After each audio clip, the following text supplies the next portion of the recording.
Saúdos, benvidos. O 19 de decembro de 1981 constituíase o primeiro Parlamento de Galicia. Hoxe, Xaime Calviño máis eu, imos falar durante unha hora co seu actual presidente, con Miguel Santalices. Santalices, benvido. Hola, podía encantado de estar aquí con vos. Ao longo destes anos, 40 anos que se acaban de celebrar, que cambios, ademais da sede, que é o que coñecemos todos, que cambios ten destacado vostede que se produciran no Parlamento?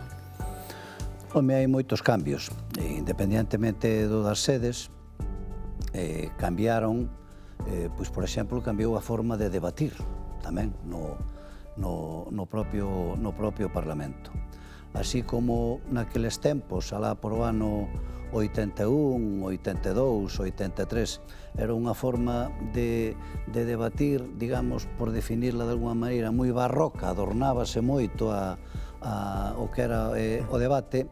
Hoxe pasamos a un momento donde, a un tempo, donde a forma de debatir é moito máis directa, moito máis o tema en cuestión, sin tratar de andar con rodeos e plasmalo xa, se pode ser, nun acordo ou nun desacordo, pero non esa forma, digamos, máis de dar volta para chegar ao final a unha proposta. Eso creo que foi cambiando. Home, penso que tamén hai outras cousas que foron cambiando no que é o Parlamento, que é a mecánica de traballo parlamentario. Hoxe é moito máis profunda. Temos outros medios que non tiñan naquele tempo, pois hoxe coa informática, cos medios telemáticos, é un traballo moi productivo o que fai o Parlamento. Só por eu teño que presumir deso, e ademais encantado de facelo.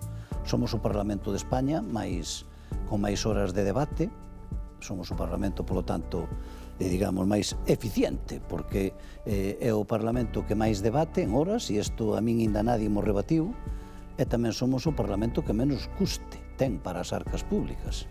Asunto este que tampouco ainda ninguén mo rebatiu, e mira que trato incluso de provocalos, non? Para que noutro Parlamento, e entonces eu deso me sinto moi orgulloso. E tamén, por outro lado, me gusta que o debate, inda que hoxe é, como eu comentaba antes, moito máis directo, moito máis impactante, sempre, e polo menos o observo, quizá nesta última legislatura un pouco máis, hai un tempiño que deixan ao final para tratar de chegar a un acordo. E iso a veces é posible, a veces non é posible. Pero dentro do que é unha mecánica parlamentaria, agradecese moito que os grupos desde distinta postura sempre deixen un oco ao final das súas intervencións para ver se se pode plasmar un acordo. Isto creo que son os cambios fundamentales que eu observo nestes 40 anos da nosa institución. Ese debatir de un xeito diferente, quizás menos formal, menos protocolario, pensa que pode repercutir en que na rúa se dé a impresión de que pode haber menos nivel entre quenes debaten? Non debería ser así. Eu o que sí que penso é que os tempos políticos non son neste momento os mellores.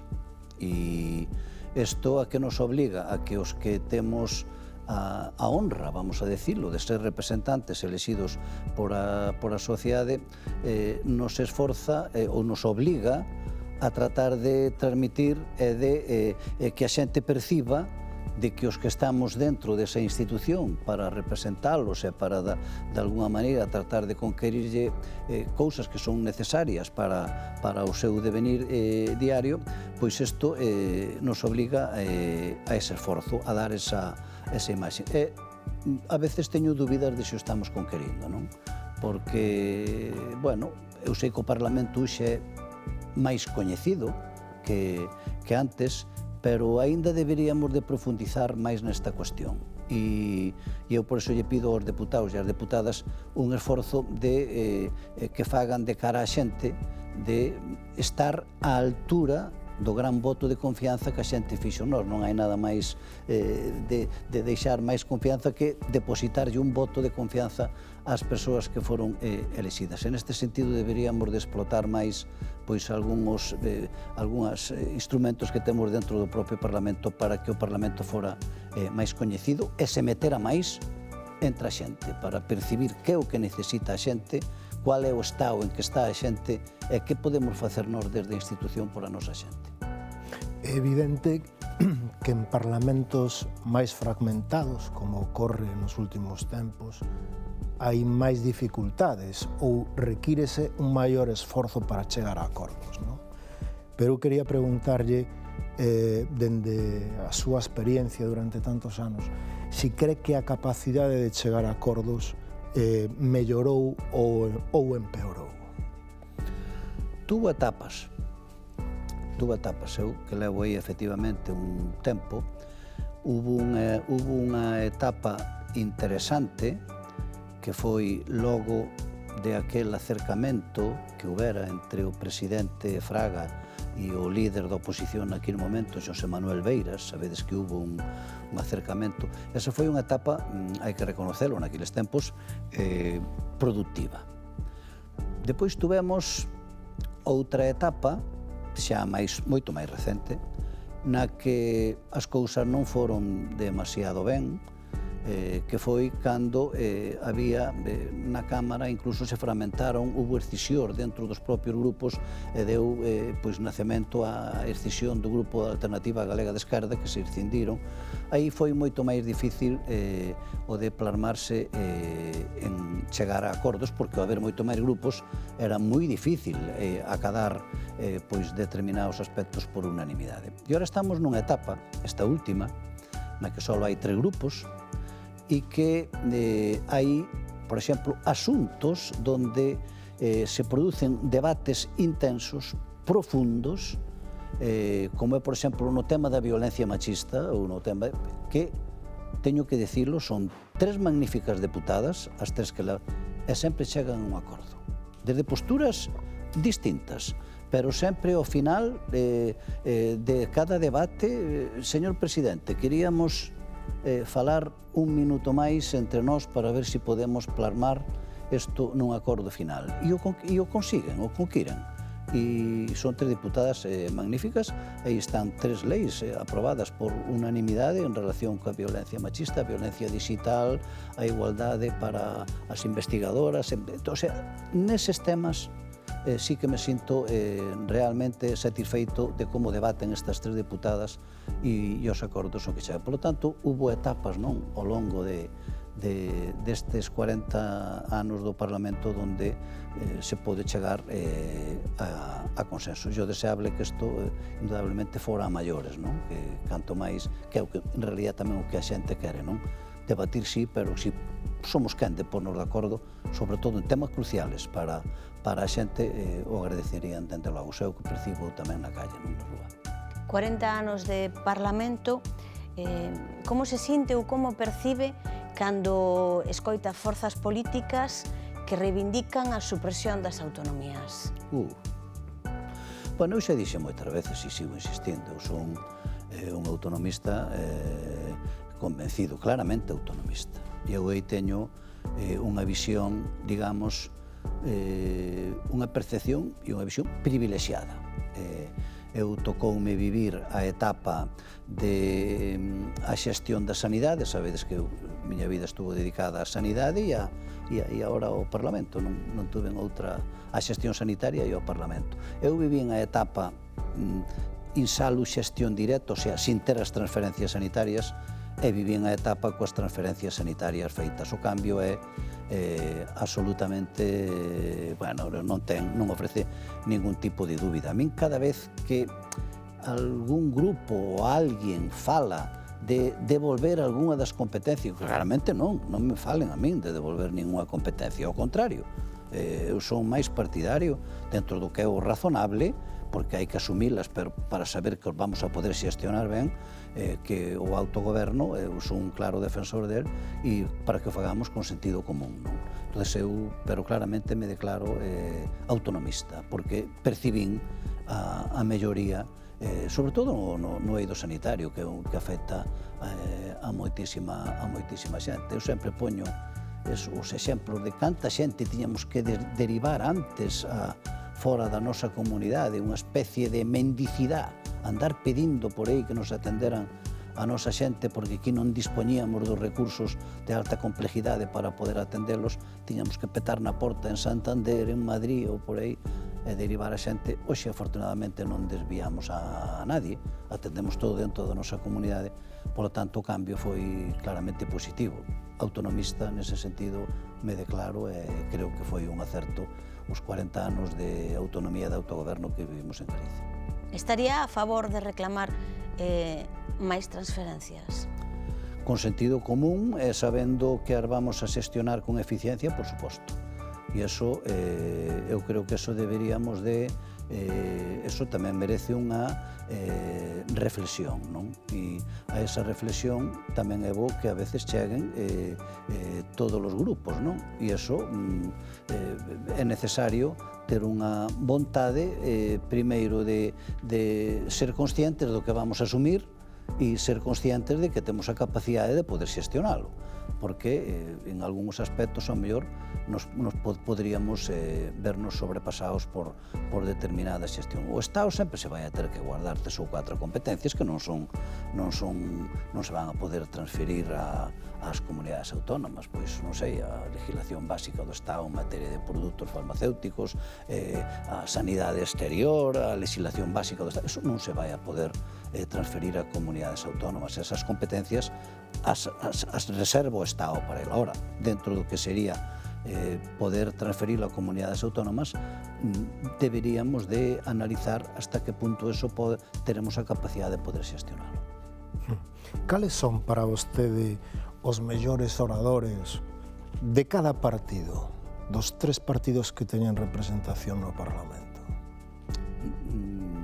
Aí hai que ir, claro, eu levo aí o meu tempo, hai que ir, eu recordo oradores magníficos, de todos os grupos, de todos os grupos.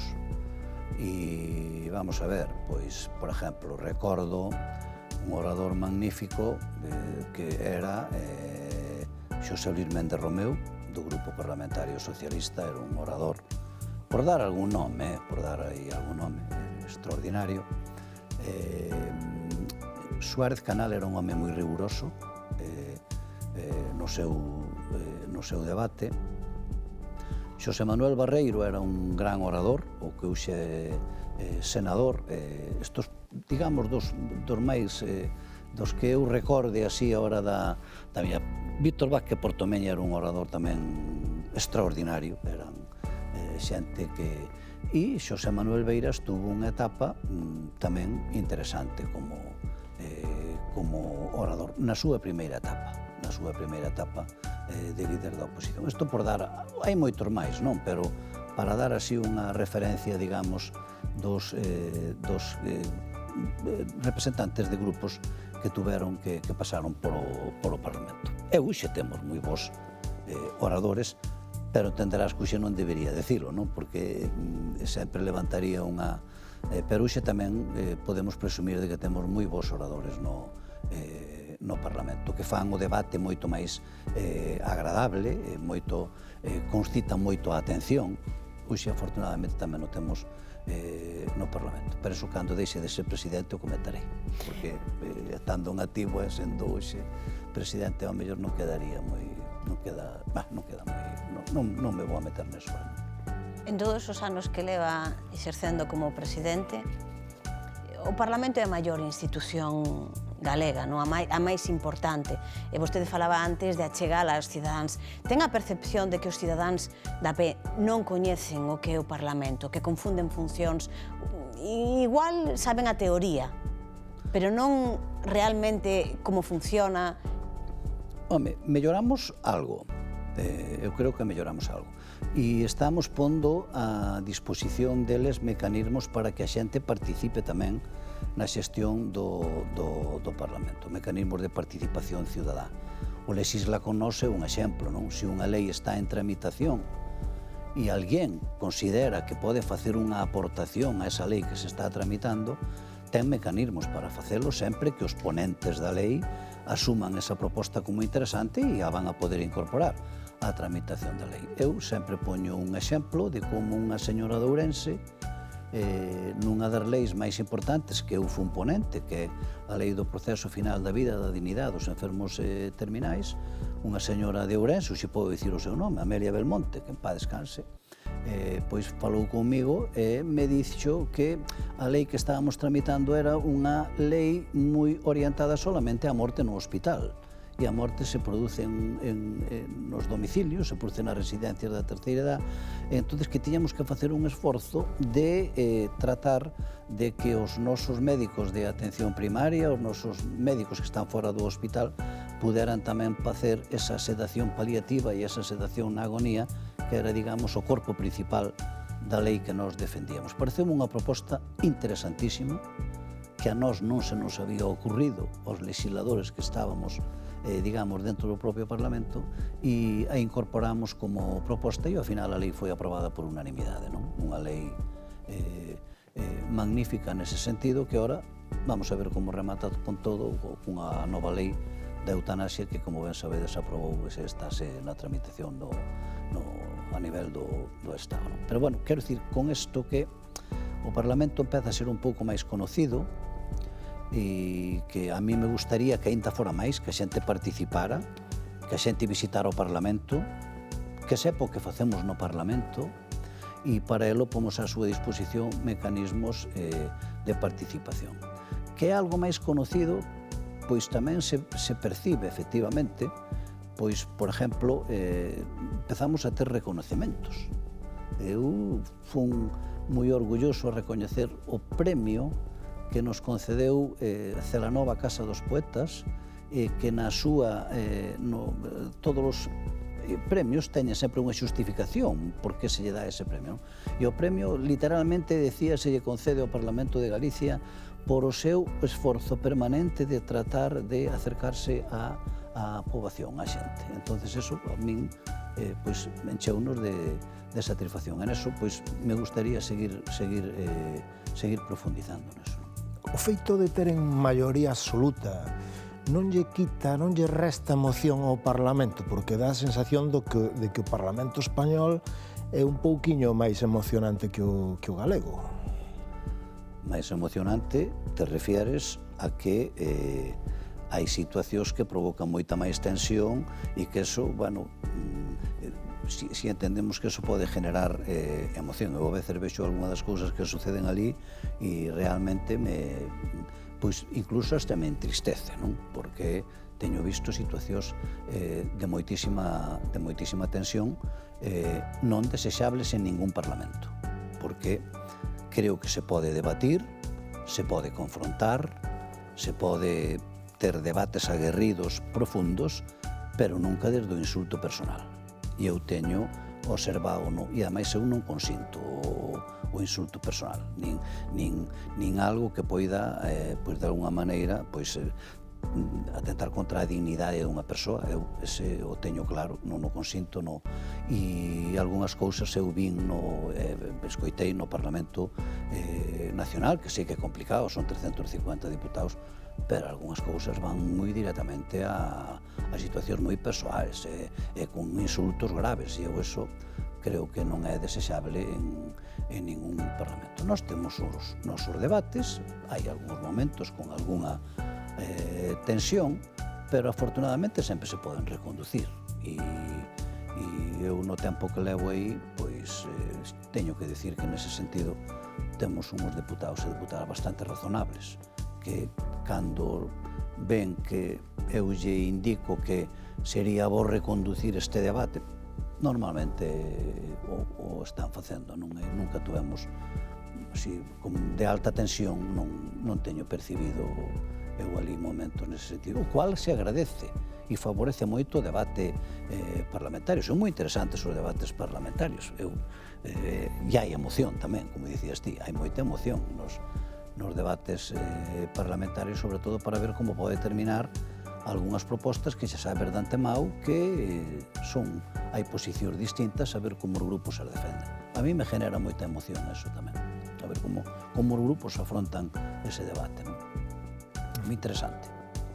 Despois de 40 anos, pensa que chegou o momento de revisar o estatuto? Ou sería complicado tal e como está agora mesmo a situación? Eu creo que eso ha de ser sempre a vontade dos grupos. Non se pode abordar unha reforma do estatuto se non hai vontade dos grupos. O que sería conveniente, porque eu escoito voces, efectivamente, que falan de abordar unha reforma do estatuto. Eu creo que deberíamos de empezar por explorar se neste momento se dan as condicións de poder abordar unha reforma do estatuto. Porque se nos vamos a meter nun proceso tan complexo como ese, como é iniciar unha reforma do estatuto, sabendo que vamos ao final non conquerir nada, é mellor exploremos posibilidades de éxito de que se nos pomos a unha reforma do estatuto poida concluir con éxito. Eso é o que eu me gustaría que os grupos nese sentido fagan ese análisis, non? Porque, bueno, para reformar o estatuto, se todos os grupos están de acordo, se constituye unha comisión e se aborda. Temos feito reformas do regulamento postos de acordo todos os grupos parlamentarios. Se aí eso se conquire, adiante, pero me gustaría que primeiro se abordara e se reflexionara sobre o momento no que estamos e se unha reforma do estatuto tería ao final éxito ou non. Ou, polo menos, posibilidades de ter éxito, que é o que me gustaría que se estudiara. Non meternos directamente así. O Pleno Municipal é o Parlamento do Concello, non? Que opinión ten vostede cando nun pleno como do Ourense non se chegan a acordos importantes como o PEXón, os presupostos, a posibilidade de ubicar unha residencia de maiores que xa ben financiada? Que opinión ten vostede sobre isto? A minha opinión é de tristura.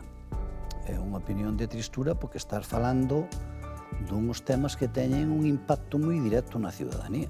Imagínate, por exemplo, unha residencia de terceira edad como se está plantexando, que é necesaria neste momento, un plan urbanístico.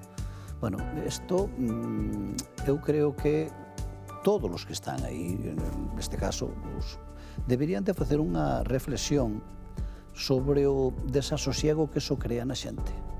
Porque a xente, en definitiva, quen vai a sufrir estas consecuencias de que non se aborden ou non se plasmen en acordos determinados temas. A mí provoca tristura, pero xa a parte da tristura que me provoca ver que non se pode levar adiante determinados temas que son moi importantes para unha cidade tan importante como esta, valga a redundancia, como é a de Ourense, que sempre destacou por a súa institucionalidade, porque incluso presumíamos de que do ben que sabíamos facer política en Ourense, non temos neste momento esa mesma imaxe, non? E a representatividade de Ourense, que é moi importante, pois está neste momento nun certo entredito, non? E a mí isto, como ourensán que son, que, bueno, ourensán de sentimento de toda a vida, pois que orgulloso de ser, pois me genera un desasosiego, e creo que tamén yo está generando a moita xente en Ourense. E iso sí que ejerce unha reflexión. E deberían de analizar que ao mellor o que procede é que ser máis xenerosos á hora de abordar a política, non só desde a perspectiva individual de cada persoa, sino unha perspectiva de cual é o fin último que persigue a política, pero eso se requiere tamén certa xenerosidade nun momento para que se poidan chegar a acordos definitivos. Creo que me está desentendendo tamén por onde vai esta cuestión, pero eu creo que deberíamos de recuperar esa xestión e, sobre todo, deberíamos de recuperar ese prestixio que sempre tuvo Ourense a nivel institucional. Me gustaría que se recuperara, hai que facer un esforzo para eso. Cal é a relación que mantén como presidente do Parlamento co alcalde de Ourense? A relación institucional existe? Non temos moita relación, porque os actos os que coincidimos.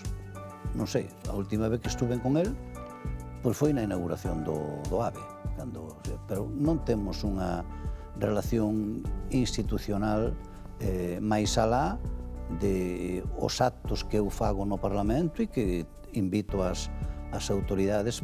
Evidentemente, eu invito ao alcalde de Ourense, cando é un acto, por exemplo, pois non sei, de conmemoración de algo do Parlamento, non? Invito, e a miña relación, basicamente, e a do Parlamento é en base a eso, non? Xa che digo, a última vez que estuve con el foi na inauguración do tema do AVE, pero fora deso non temos unha relación institucional co Concello de Ourense, non? Vostede sería capaz de ver un pleno do Concello de Ourense enteiro? Ou provocaríalle esa sensación de falta de xenerosidade da que fala e tristura? Teño visto fragmentos. Enteiro non, pero teño visto algún fragmento destes que estos chaman ahora virales, non? Destes que se convirten en virales. Teño visto algún e, claro, pois, que queres que che diga? Algúnha xente lle resultan especialmente simpáticos. A min non me gusta que se nos destaque a nós, os ourensáns, por ese tipo de simpatías. Me gusta máis outro tipo de simpatía, e me gustaría máis que nos destacaran a Ourense, pois, por o peso institucional que sempre tivo. E, desde logo, algunhas das escenas que eu vin neses pequenos vídeos cortos non destacamos precisamente por eso. Cree que se lle falta o respeto o que é a institución en sí? Eu creo que se lle falta o respeto á xente, fundamentalmente, con ese tipo. E por eso genera ese desasosiego que hai. É ben certo que aí hai distintos grupos e eu falo a nivel xeral, non estou falando ora particularmente de ningún grupo. Eu creo que esas determinadas imaxes que a veces aparecen, pois claro que genera unha situación incómoda para min como ourensán, que me sinto, pois non me sinto do mellor xeito posible, e desde logo tamén, pois, para toda a ciudadanía, que claro, que o que ve é que os temas realmente importantes non teñen unha solución, non? E iso é o que a xente pois o valora dun xeito moi negativo. E sobre iso habría que reflexionar, porque depois sempre nos metemos cando veñan as próximas eleccións, pero cando veñan as próximas eleccións pois poden surdir aspectos nos que a xente pois, bueno, non se sinta moi identificada, non? E iso pois pode generar unha certa apatía, non? Por o que é a participación nos actos e na representatividade política. Por lo tanto, eu me gustaría que de alguna maneira reconducíramos esta cuestión, porque os que o vemos desde outro puesto institucional, como é o Parlamento, pois nos genera esa especie de desamparo e de desilusión que non nos gustaría para unha ciudad que queremos tanto, eu polo menos como é Ourense, non? Vou lerlle unha frase do presidente da Xunta, Núñez Feijóo, nunha presentación que lle fixo a vostede precisamente nunha conferencia. Dicía: os que discuten, debaten e acordan son os verdadeiros revolucionarios dos parlamentos de hoxe. Faltan revolucionarios. No, bueno, o concepto revolución eu creo que apostar por políticas que sean interesantes, ou sea, que sean novedosas. Non faltan, eu no Parlamento hoxe noto traballo interesante, moi interesante, e propostas, eu vexo que traballan os diputados e as diputadas, e podo dicir que o seu nivel de traballo é, bueno, pois aí están os datos, é altamente significativo.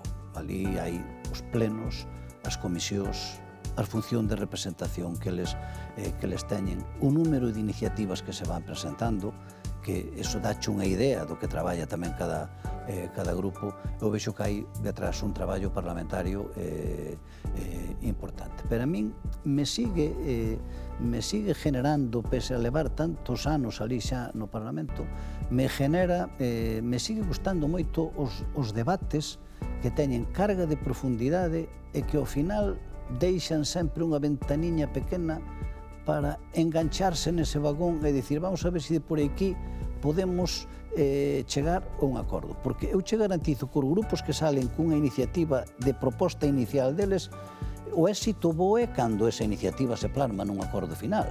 Ese día che podo dicir que o diputado dorme moi ben, Eu, moitas iniciativas que ao final me foron aprobadas por unanimidade, ese día tes unha sensación de chegar ao rematar o día e dicir, coño, xe fixen algo importante para a comunidade, para Ourense, depende da iniciativa que hayas presentado.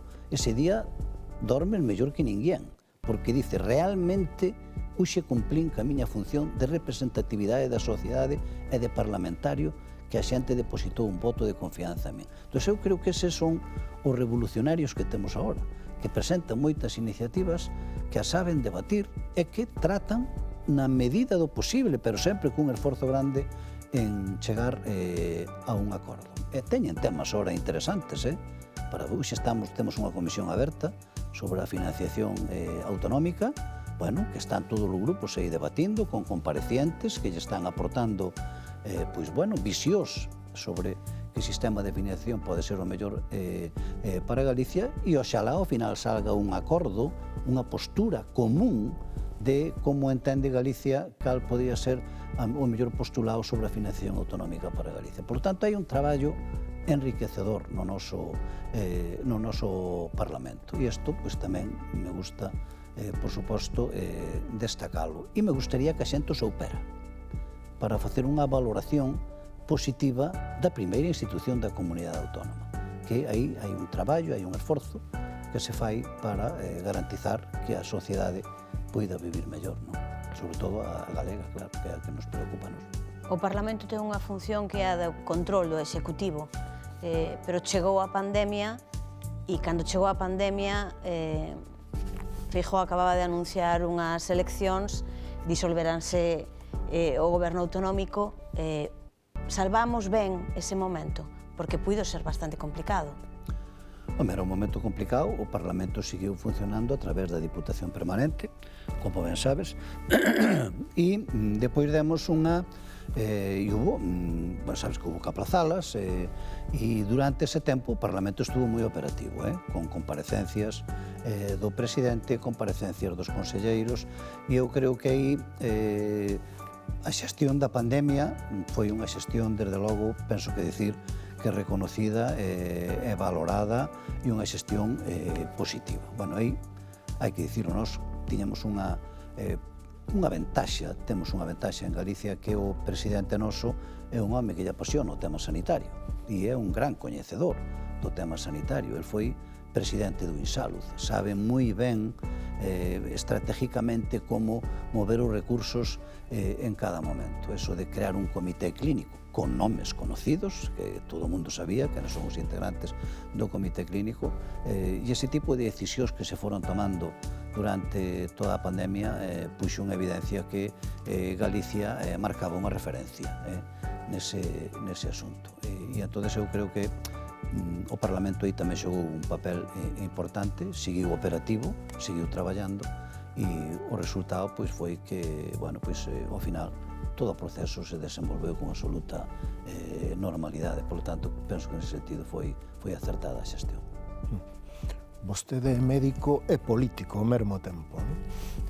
Se tuvera que facer unha diagnose da situación política en Ourense, en Galicia e en España, cal sería?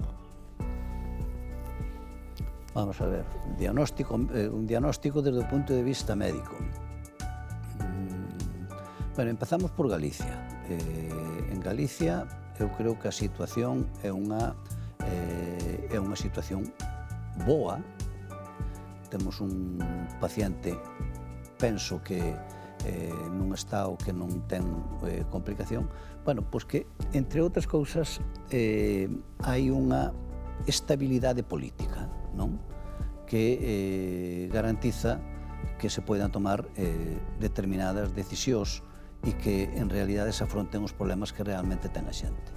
E entón eu creo que en Galicia eu creo que estamos ben.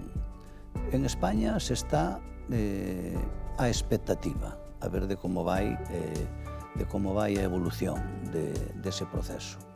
E ese tema, bueno, pois ten certa complexidade, non? Porque eu observo determinados discursos que teñen moita contradición e iso a xente pois lle genera unha certa inestabilidade e a xente, se algo lle gusta é saber ter uns gobernantes seguros que sepan o camiño por onde van a ir. A xente lle gusta saber a que ateñerse, saber onde. E ofrecen, hai asuntos que ofrecen moitas dudas. Eu mesmo me pregunto a veces, claro, co tema da pandemia, e iso eu son médico, imagínate, hai unhas informacións dentro que no mesmo día son incluso hasta contradictorias.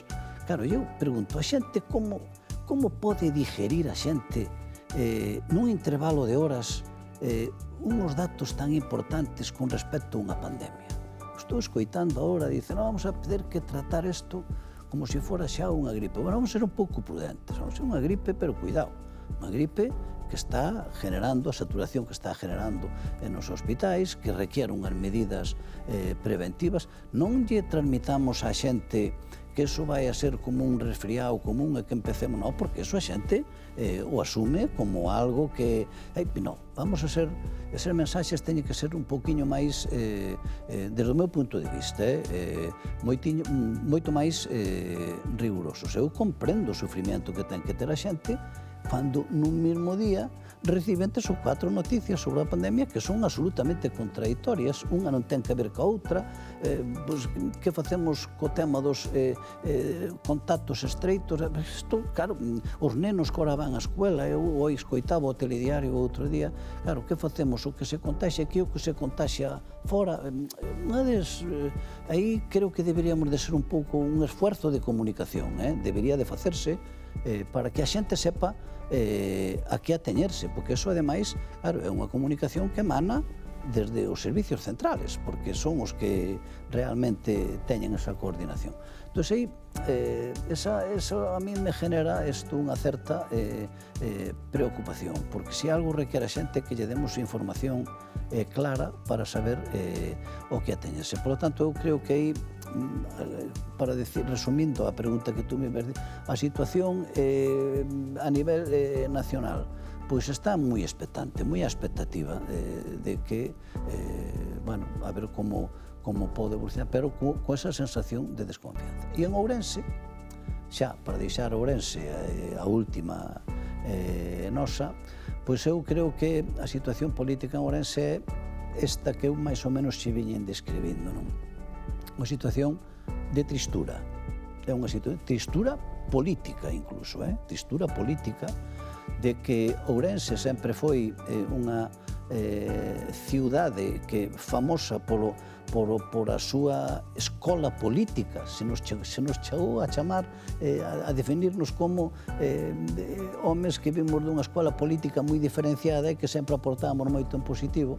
Pois eu creo que neste momento estamos nunha fase de tristura e de preocupación e que a xente, de alguma maneira, o que está esperando é ver como se pode dar unha solución a unha situación tan complexa que o único que está facendo neste momento é generando este desasosiego, non? Eu é como o vexo así, definir.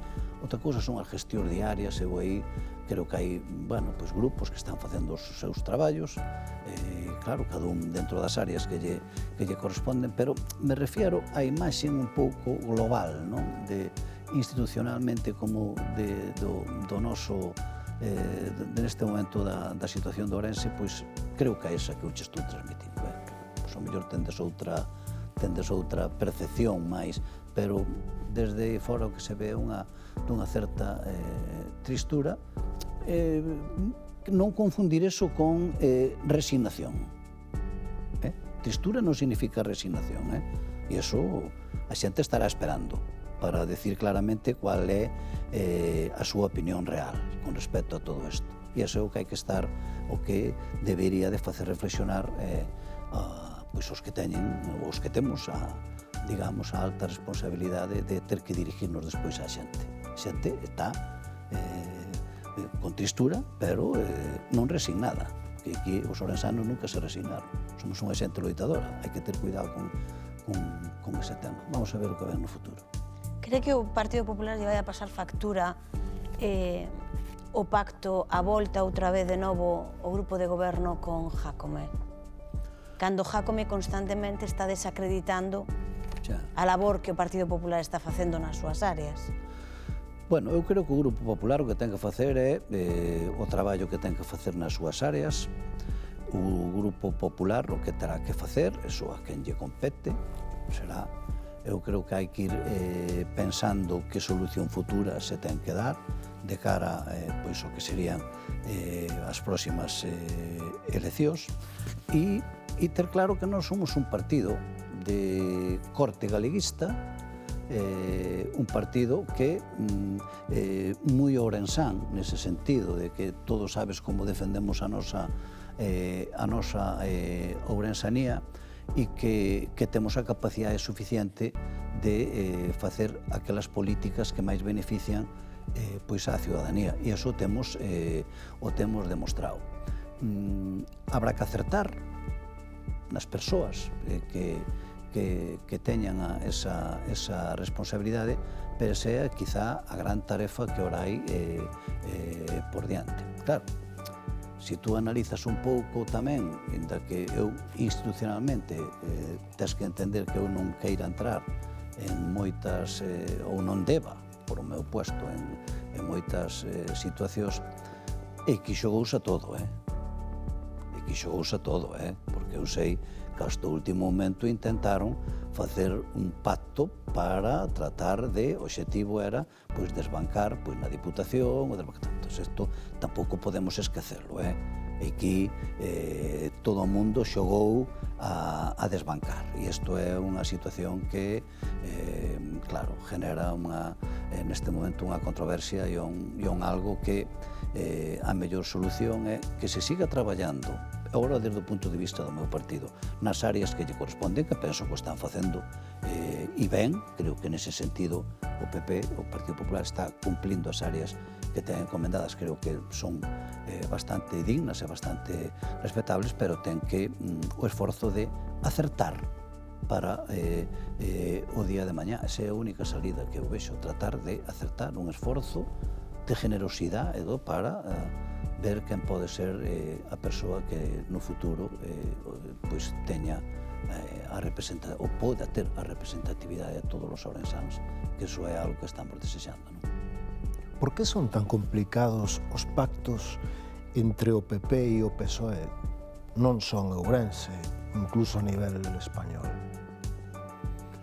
Sempre pensei moito neso e é que a verdad en moitas das cousas estamos chamados a entendernos, porque a base non hai cambios sustanciales, digamos, se tú falas hoxe de educación, hai moitos puntos básicos nos que concordamos. Se falas de sanidade, igual, unha sanidade pública, unha sanidade que sea universal, todo eso creo que temos o esquema toda.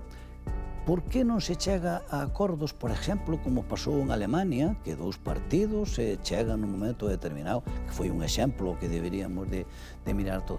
Pois eu creo que aquí hai un pouco de personalismos e de falta de xenerosidade por parte dos líderes que nese momento ostentan a representación, porque se non sería casi inconcebible que non se haya chegado a determinados acordos. Eu aí botolle máis a culpa a falta de xenerosidade de determinadas persoas. E en política é necesaria ter esa xenerosidade se o fin último é chegar a algo que beneficia a toda a ciudadanía.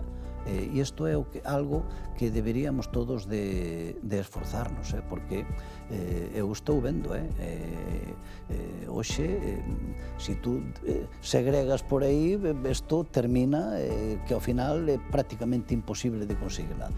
Dos partidos de corte tan importante como sería o Partido Socialista e o Partido Popular, pois imagínate, daría unha estabilidade, daría unha sensación de gobernabilidade que en moitos asuntos sería importante para España. Pero iso pasa porque teñen que porse de acordo e influye tamén a parte humana de cada unha das persoas que está detrás da representatividade de cada grupo.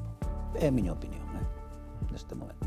O feito de que Vox non entrase ou non entre no Parlamento de Galicia, que dos poucos nos que esta forza política emerxente non ten representatividade, que opinión lle merece a vostede? Eu creo que foi unha gran campaña de Feijóo. Feijóo fixo hai que reconocerlo, unha gran campaña, e claro, é que, vamos a ver, o bagaje de Feijóo, eu moitas veces o teño falado por aí, Feijóo ten un bagaje, un recorrido, unha trayectoria, o sea, non é algo que salir agora, fai un ano ou dous, e que eso habrá que ver o recorrido futuro que ten. O de Feijóo está xa moi estudiado, moi avalado, e eu creo que eso foi o que serviu para que os galegos, nun momento ademais delicado, dixeran vamos ao seguro, vamos ao que sabemos que nos vai a solucionar unha problemática importante. Eu creo que ese foi a clave do éxito de Feijóo. E claro, ao ter tanto éxito Feijóo, os outros partidos que estaban aí planteando a ver se entraban, pois desapareceron, pero é que é espectacular a caída de Alternativa Galega de Esquerda, que é certo que tuvo separáronse e tuveron esas excisións, e ao final de 14 diputados quedou todo en cero. É asombroso, cero. Uns votos irían, evidentemente, a outros partidos, pero é cero. As expectativas que había de que se podía entrar Ciudadanos ou podía entrar Vox, cero. É que isto foi, e claro, a quen achacable? Para min é achacable a gran campaña de Feijóo e a sensibilidade da xente, que o que che ven decir é que a xente non se resigna nunca, e nos momentos de dificultad, e no momento que realmente é interesante, a xente aflora, e a xente vota, e pon a cada un no seu sitio. Este é o mensaxe final que eu tamén me gustaría que se trasladara. A xente non está aparvada, non está aquí pensando que lo deixamos, sino non. A xente está en calma tensa, pero cando chega o momento de falar, vai a falar con contundencia. E isto émolo de saber todos. E o mesmo que nos fala, nos van a falar cunha claridade meridiana. E como, bueno, pues dicen por aí no meu pueblo, preparémonos, pintan bastros e arrastran. Cuidado, isto tamén é bo que se vai sendo. Para mí a clave foi a campaña de Feijóo e o percorrido que Feijóo xa tiña. Que isto sí que nadie o discute. Claro, a veces se compara Feijóo con outros líderes. Bueno, Feijóo hoxe non é comparable. O seu recorrido non é comparable con ningún dos líderes por a súa trayectoria e por a forma en que el ten xestionado. Isto sí que é algo que eu teño perfectamente estudiado e que eu visualizo todos os días. Pero ten dito en máis dunha ocasión que é o seu último mandato. Hai sucesor? Sei que non me vai dicir un nome. No, vamos a ver, é que eu che vou a dicir cual é o que pensamos nós, eu sei o que queremos nós. Nós queremos que Feijóo se volva a presentar a unha quinta. E tú ahora me preguntas a min, e Feijóo, digo, bueno, Feijóo é un home moi reflexivo. E Feijóo chega ao seu momento e ele analizará moitas variables, pero entre elas hai unha que eu creo que é a clave para saber se ele se vai a presentar ou non. Eu sei seguro, e non é porque lle presionemos nós ou que digamos de presionar todos os que estamos aí.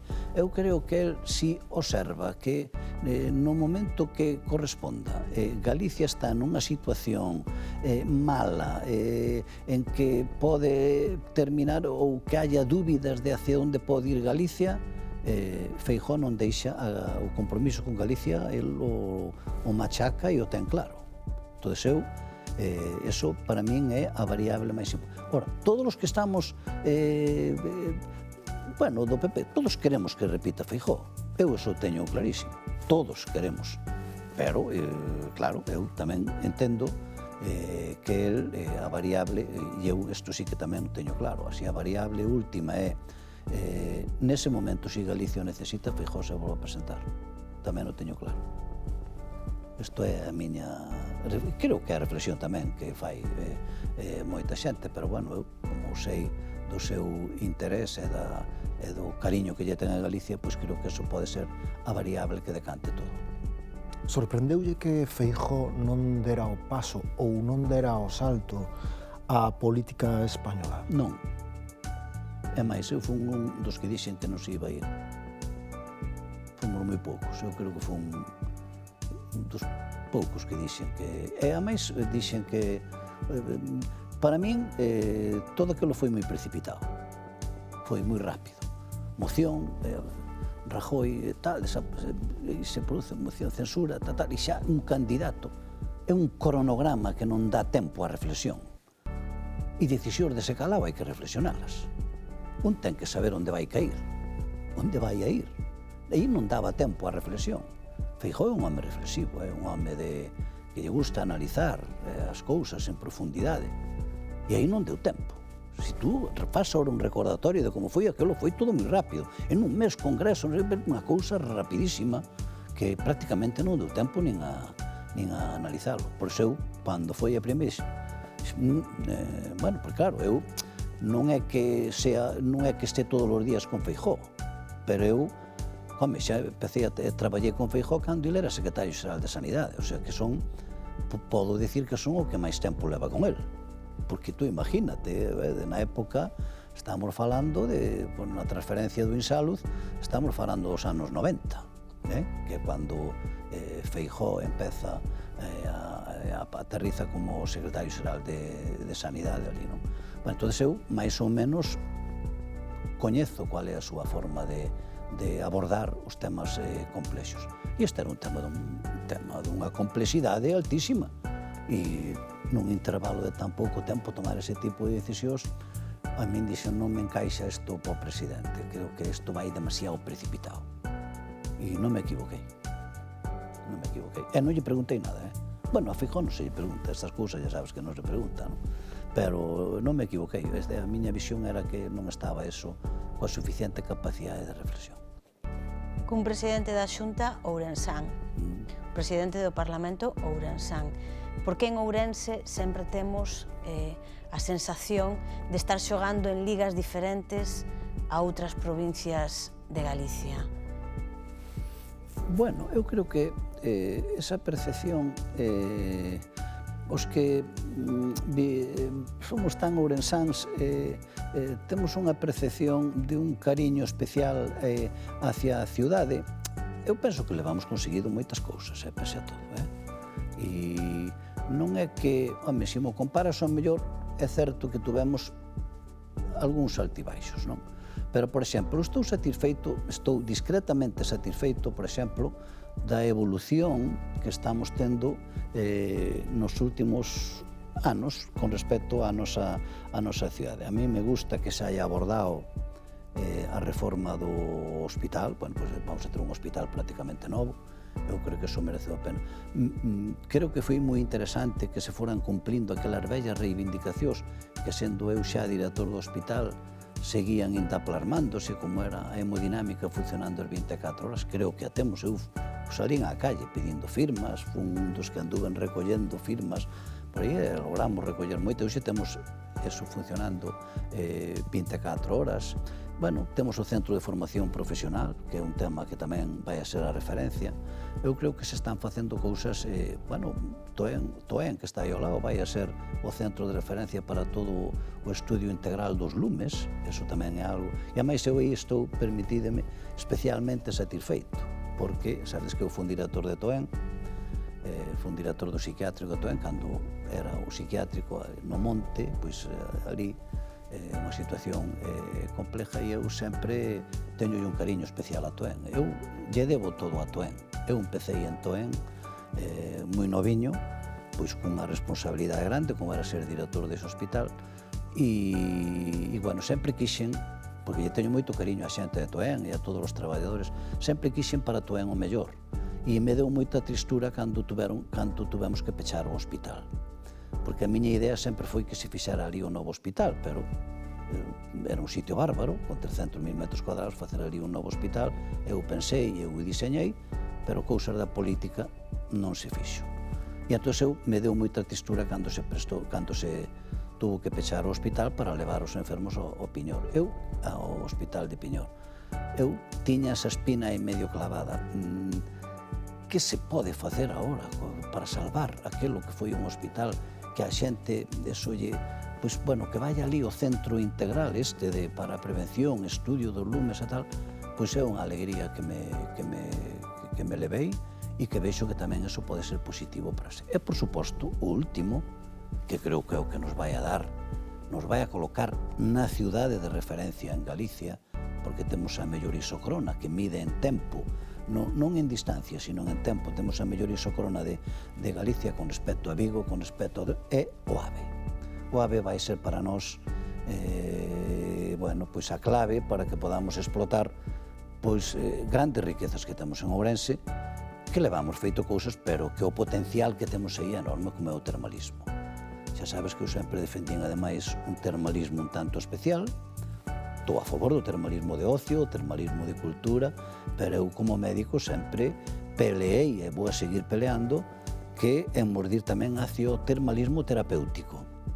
Aquel que os especialistas recomendan que a cura termal é o tratamento de elección para determinadas patoloxías. Nós temos ese principio, que son as augas mineromedicinales, que son curativas. O día que eso se poida incluir na carteira de servicios do Sistema Nacional de Saúde, como tratamento de elección para determinadas patologías, Ourense pasa a ser a referencia. Co ABI en 2 horas e cuarto, nós temos o produto que non teñen en outro lado, que é o produto que cura. Os especialistas nos empecen a prescribir ese tratamento terapéutico, creo que pode ser unha referencia para Ourense moi importante. Oxalá eso poida plasmarse. Pero, desde logo, a AVE vai a ser un cambio sustancial para a nosa cidade. Ourensán, a ourensanía caracterízase porque escoitamos medrar a erva. Sonalle a cita. Sí, é miña, pero tomo como referencia o escrito Manifesto da Ourensanía, que sabes que é dun poeta ourensán, do Irixo, que é Luis González Tosar. Entonces, bueno, eu adapteino a miña forma de decir ali, a veces o soltas, non? Porque no Parlamento non podemos estar sempre con esa rigidez. Tes que, se queres generar un ambiente de certa distensión ali, cando hai, pois soltas. Entón, creo que te dixen tamén en algún foro, e incluso, non sei, un día que había, non sei que, pero non, perdone, mire, somos da Ourensanía e caracterizámonos porque escoitamos medrar a erva. Bueno, foi unha frase que me salió así, pero creo que esa frase ten unha esencia importante. Somos un pueblo acostumbrado a sufrir, pero non a desesperarse, nin a resignarse. Por iso insisto moito neso. A emigración castigounos moito, desfixo familias, desfixo todo, pero somos un pobo que, eu disfruto cada ano coa entrega dos premios Ourensanías.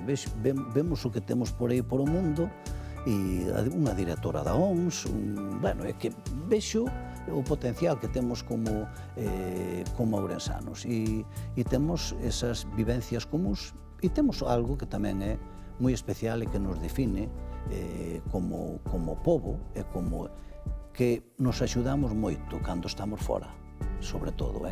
Eu vivo en Madrid, existe unha asociación, hai unha especie de protección. Os ourensanos forman un núcleo aí, tamén en Vigo pasa o mesmo, de unha especie de protección hacia aquilo que ten que ver coa ourensanía e cos ourensanos. Por iso eu me sinto moi ourensano, e defensor da ourensanía, non é broma ninguna, que eu non é porque viñar aquí, ando todos os días con esta pulsera. Me sinto moi identificado coa ourensanía e coa súa xente, claro. Aquí teño, por suposto, moito cariño. Señor Santalices, acaba de falar da emigración, vai ser a última. Parlamento, himno, lingua, bandeira. Os emigrantes o himno naceu na emigración, a bandeira, os emigrantes foron os primeiros en facela propia. A lingua tamén a defenden. Como defendemos nós os emigrantes? Bueno, os emigrantes se defenden, eu creo que primeiro se defenden tendo a cultura do que é o mundo da emigración. ser sensibles hacia o que é o mundo da emigración. Eso en Ourense existe.